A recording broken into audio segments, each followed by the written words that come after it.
What's up, lore masters? In today's breakdown of the Star Trek movie First Contact, we'll be analyzing a scenario that sounds fun on paper, but I'm not so sure that it was in practice. Picard, Worf, and a Starfleet officer battle against the Borg on the hull of the Enterprise to stop the Queen from contacting the collective of that era.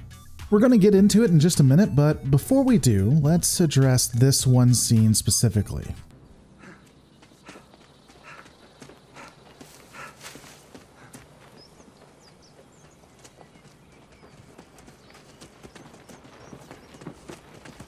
So as we can tell, while the crew of the Enterprise is fighting for their lives in space, it would appear that Cochrane is taking everyone out on a nice jog, which is good. Exercise is vital. You still looking for the bathroom? I'm not going back. Look, Doc, we can't do this without you. I don't care. I don't want to be a statue. This entire scene, of course, continues the theme of Cochrane, that he doesn't want to be a hero, and he was always in it for money. He's resisting becoming one of the most important persons in human history, which is kind of interesting. I've discussed it before, but it is a good take on what we commonly see and turning the trope on its head. The hero doesn't want to be the hero. Additionally, people seem to think that I hate this subplot. I've actually never stated that. I still think it could have been replaced with something stronger, but as a standalone story, it does fine. It's a solid tell with a bit of levity. Doctor, you stay away from me. We don't have time for this. So, he just had his weapon out, ready to shoot Cochrane? Wait, is Riker in my Star Trek adventure game?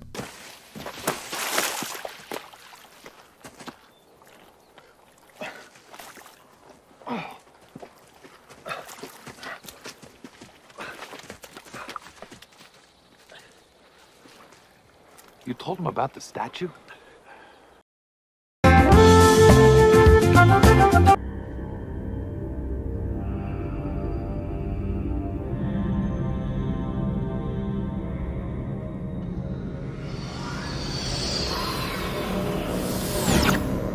We should bring reinforcements. There's no time. It looks as if they're building the beacon right on top of the particle emitter.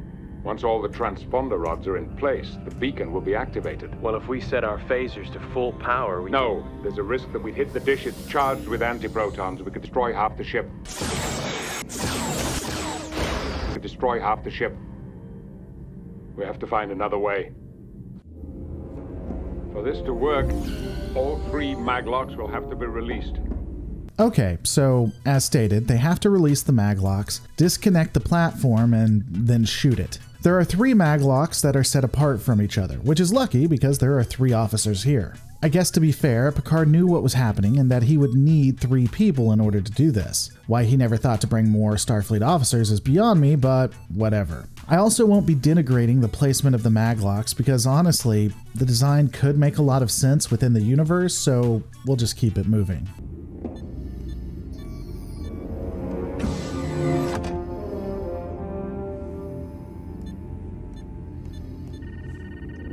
It's a small thing here, but I do love how the systems are still down. It's something that would make sense in a visual way to explain why this process is taking so long. We know the computer is offline, but it would be extremely convenient for it not to be, and somehow magically everything works. The fact that they have to manually bypass all of this is a great storytelling aspect. So here's the thing. We get shots of the Borg looking over, seeming menacing, and then going to either Picard, Worf, or the other Starfleet officer in an attempt to stop them from hacking the systems. But why didn't the Borg just try to stop them when they first arrived? The Borg here aren't stupid. Surely they know these officers coming out into space takes a lot of effort, and that's a direct threat. Sending only 1 Borg after 1 Starfleet officer doesn't work, like at all. Had the Borg attacked them as a pair, or even more than just 2 of them to take care of each individual officer, this wouldn't have been an issue. Now yes, I know, I get it. We wouldn't have had a movie at that point if they had done that, but don't use that excuse for bad storytelling. If you wanted to write the scene like this, and you wanted to have it happen exactly as it did, find a way for it to make sense for the Borg to send 1 drone at a time. We know that Picard and co were on a time crunch, but the Borg weren't. The collective could have dispatched them and got back to what they were doing. Had the writers included some kind of ticking time bomb trope for the collective, then it would have made sense. And just off the top of my head, let's say that the Borg had determined that they had to contact this era's collective within a set time. That they only had 10 minutes or something. If that were the case, then boom, we're off to the races, and we see why the Borg might not all just swarm. I mean, at least think of something.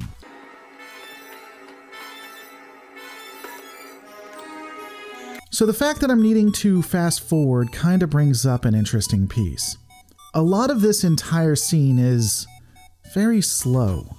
However, I'm not sure that it ever felt like that to me historically.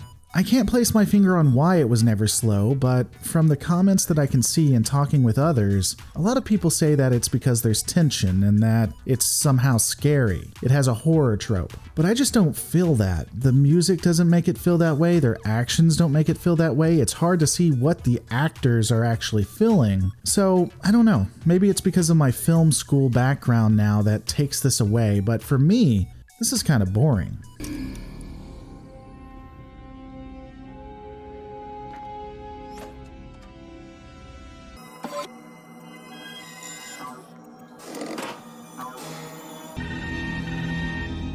This is a nitpick, but I do love how some actors here move like they are in space while others don't, which means some of them are moving super fast while others are moving super slow. It's kind of funny.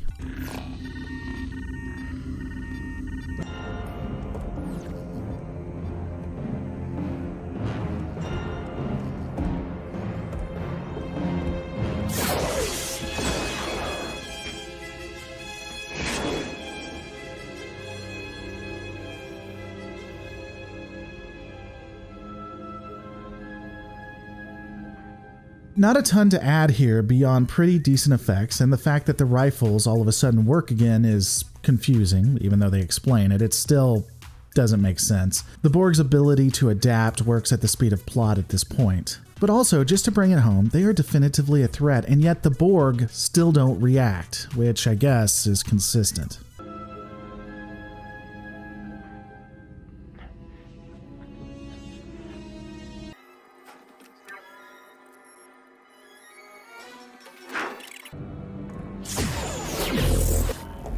They've adapted.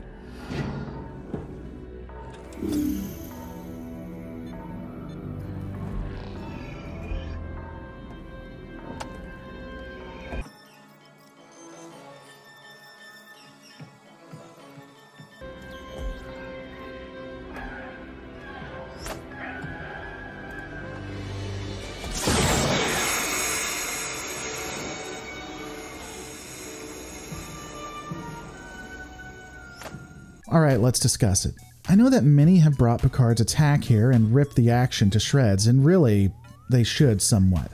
However, if I'm going to be charitable, and this is being extremely charitable, I would say that it's quite possible that Picard readjusted his gun so that it would not destroy the ship.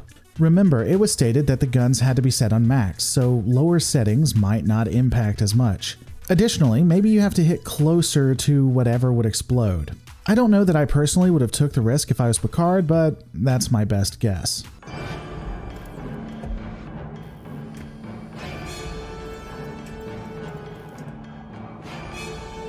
Every shot count. I had no idea that Klingon swords and weapons could magically be conjured up like we see in Dungeons & Dragons. This really adds some distinct lore to the universe.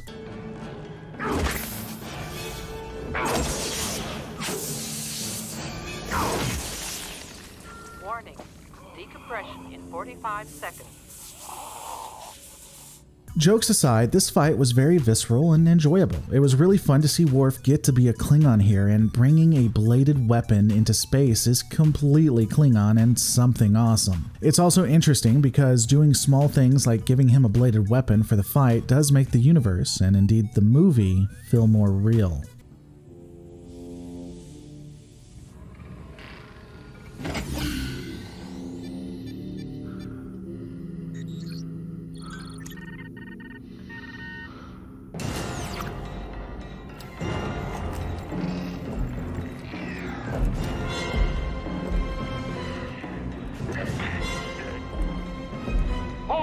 So this always confused me. They try to yell at the officer, but weren't they always using communicators? Wouldn't there just be some form of radio system? Are you telling me that at the beginning of this they were talking to each other in space without comms?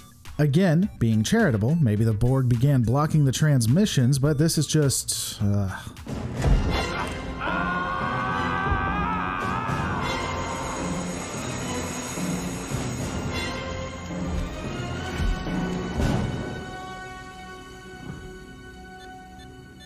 It's not portrayed well here, and I don't know how I would have done it better, but something to impress upon people is that Picard has watched both Hawk and Worf basically be attacked, and as far as he can tell, they are both about to die or be assimilated. He's watching his friends be taken from him, but he has to continue to do his duty and not try to save them. It's pretty crazy when you think about it.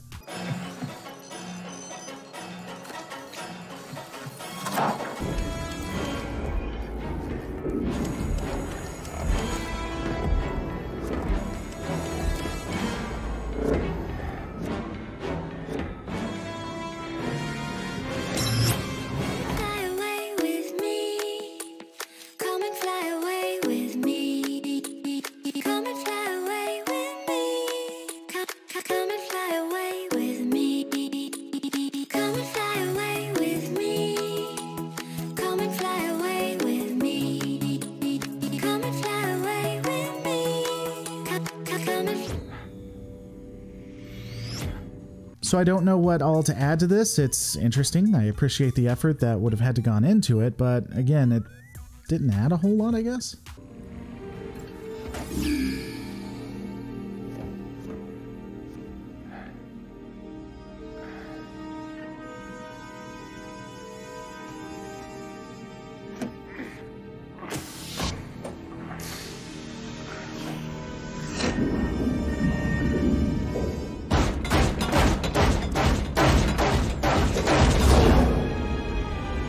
So was this guy like just laying down when the maglocks came off, or how does that work?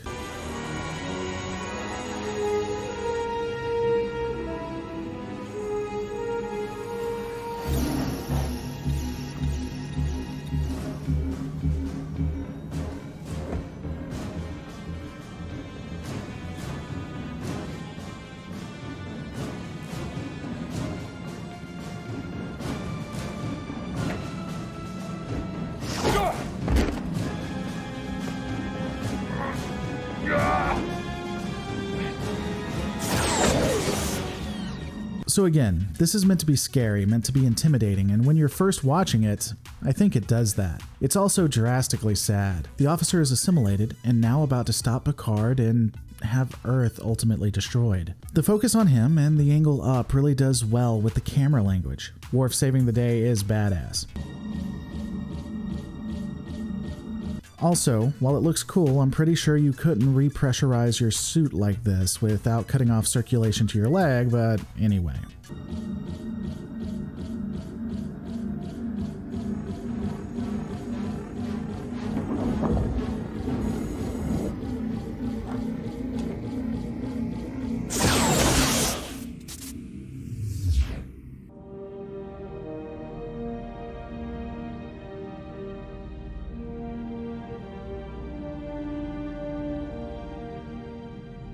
Assimilate this.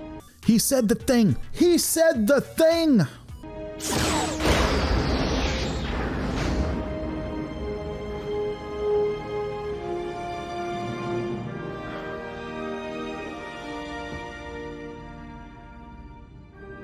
Assimilate this, the swell of the music. This is a great way to end the scene and show that things are going to be okay, for the moment. Honestly, I do see how they were trying to make it tense, but it just didn't work on me right now. As a child, and even possibly a teenager, I imagine I found this very intense, very well written, and had I not been analyzing things as much as I do now, I still might think that. I don't think there is anything inherently wrong with the scene though, and I don't think it's bad, it just doesn't impact me the way it used to. I do find it interesting, and it is still good writing, mostly. But these are my thoughts. What are yours? Let me know in the comments below.